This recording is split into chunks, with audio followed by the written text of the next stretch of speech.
All right, so the most popular defect we're asked to remove is the swirls, which you can see on this side and almost completely gone on this side. So we've worked half of this panel and not this panel at all. And this is the most typical thing that people have complaints about. This is the thing that catches their eye the most.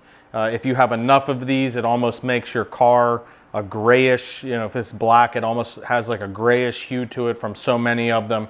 And that's what we remove the most of. And that is our most common complaint from a client, is what you see over here. And so making it look like this is 99% of the time the goal and satisfactory.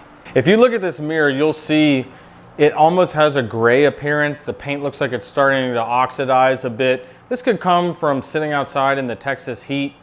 It gives you that very dull gray appearance. And if you're outside in typical lighting, you may not even notice, the owner may not have noticed, but we notice.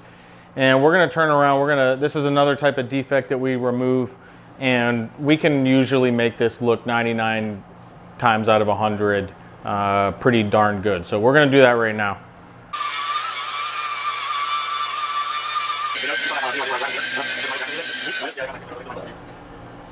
All right, so you see how nice and shiny we have the driver mirror.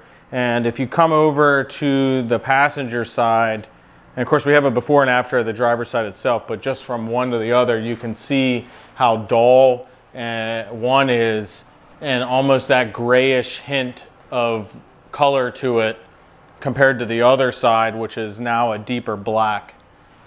So we can get those sort of oxidation out, and oxidation is really as the clear coat starts to fail, the UV protection that it protects it from the sunlight and damage starts to thin out and fail, and that's where you get that oxidation. But we're going to put ceramic coating on top of it, which is going to restore some of that UV protection.